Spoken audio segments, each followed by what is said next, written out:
साहब आम्बेडकर ने की थी, लेकिन सालों तक दशकों दशक बीत गए, कुछ नहीं हुआ। आज हमने केन बेतवा लिंक प्रोजेक्ट और पार्वती काली सिंह चंबल लिंक प्रोजेक्ट पर काम शुरू कर दिया। और मैं तो गुजरात में कई नदियों को इस प्रकार से जोड़ करके नदियों को जिंदा करने का काम करने का मेरा सफल अनुभव भी रहा है। आदरणीय अध्यक्ष महोदय, हर देशवासी का इस सपना होना चाहिए, हम सबका सपना होना चाहिए कि दुनिया के हर डाइनिंग टेबल पर made in India food packet क्यों न हो। आज मुझे खुशी होती है जब भारत की चाय, इसके साथ साथ अब हमारी कॉफी भी दुनिया में अपनी महक फैला रही है, बाजारों में धूम मचा रही है। इवन हमारा टर्मरिक कोविड के बाद सबसे ज्यादा मांग बढ़ी है। आदरणीय अध्यक्ष जी, आप जरूर देखेंगे आने वाले समय में हमारा प्रोसेस सी फूड, और जिसको लेकर कुछ लोगों को पता नहीं कब क्यों दर्द हुआ, बिहार का मखाना दुनिया में पहुंचने वाला है।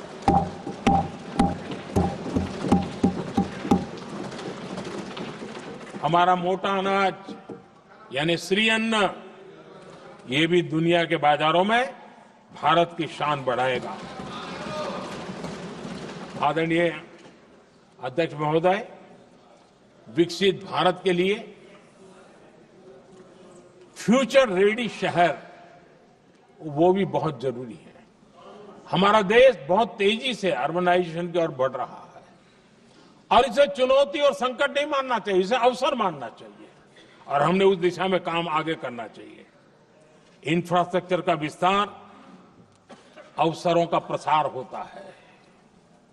जहां कनेक्टिविटी बढ़ती है वहां संभावनाएं भी बढ़ती हैं। दिल्ली यूपी को जोड़ने वाली पहली नमो रेल, उसका लोकार्पण था और मुझे भी उसमें यात्रा करने का अवसर मिला। ऐसी कनेक्टिविटी, ऐसा इंफ्रास्ट्रक्चर भारत के सभी प्रमुख शहरों को पहुंचे, ये हमारी आने वाले दिनों की जरूरत है और हमारी दिशा है। आदरणीय अध्यक्ष जी, 10 साल में दिल्ली का नेटवर्क डबल हुआ और आज टियर 2, टियर 3 सिटी में भी मेट्रो नेटवर्क पहुंच रहा है। आज हम सभी गर्व कर सकते हैं, आज भारत का मेट्रो नेटवर्क 1000 किलोमीटर पार कर गया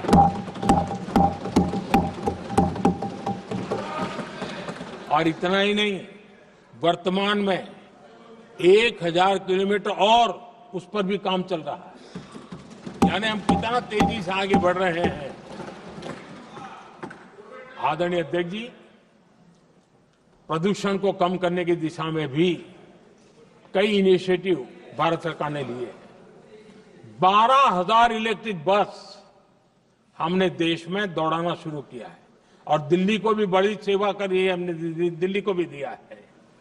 आदरणीय अध्यक्ष जी, हमारे देश में एक नया अर्थव्यवस्था हमेशा समय समय पर का विस्तार होता रहता है। आज बड़े शहरों में गीग इकोनॉमी एक महत्वपूर्ण एरिया डेवलप हो रहा है। लाखों युवा इसमें जुड़ रहे हैं। हमने इस बजट में कहा है कि ई श्रम पोर्टल पर ऐसे गीग वर्कर अपनी रजिस्ट्री करवाएं और वेरिफिकेशन के बाद उनको इस न्यू एज सर्विस इकोनॉमी है उसको हम किस प्रकार से सहायता कर सकें और उनको एक आईडी कार्ड मिले ई श्रम पोर्टल पे आने के बाद। और हमने कहा है कि इन गीग वर्कर्स को आयुष्मान योजना का भी लाभ दिया जाएगा ताकि गीग वर्कर को एक सही दिशा में जाने की सुविधा मिलेगी। और एक अनुमान है कि आज देश में करीब करीब 1 करोड़ गीग वर्कर है और उस दिशा में भी हम काम कर रहे हैं। आदरणीय अध्यक्ष महोदय, एमएसएमई सेक्टर बहुत बड़ी मात्रा में जॉब के अवसर लेकर आता है और ये ऐसा क्षेत्र है कि जिसमें रोजगार की अपार संभावनाएं हैं। ये छोटे उद्योग आत्मनिर्भर भारत के प्रतीक है।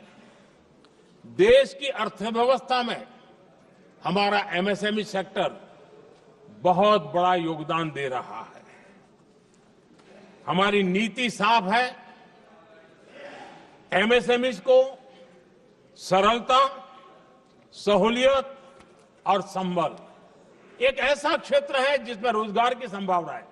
और इस बार हमने मिशन मैन्युफैक्चरिंग उस पर बल दिया है और एक मिशन मोड में हम मैन्युफैक्चरिंग सेक्टर मतलब कि एमएसएमई को बल देना और एमएसएमई के माध्यम से अनेक नौजवानों को रोजगार देना और स्किल डेवलपमेंट से रोजगार के लिए नौजवानों को तैयार करना, ऐसे पूरी इकोसिस्टम को हम बल देते हुए आगे बढ़ रहे हैं।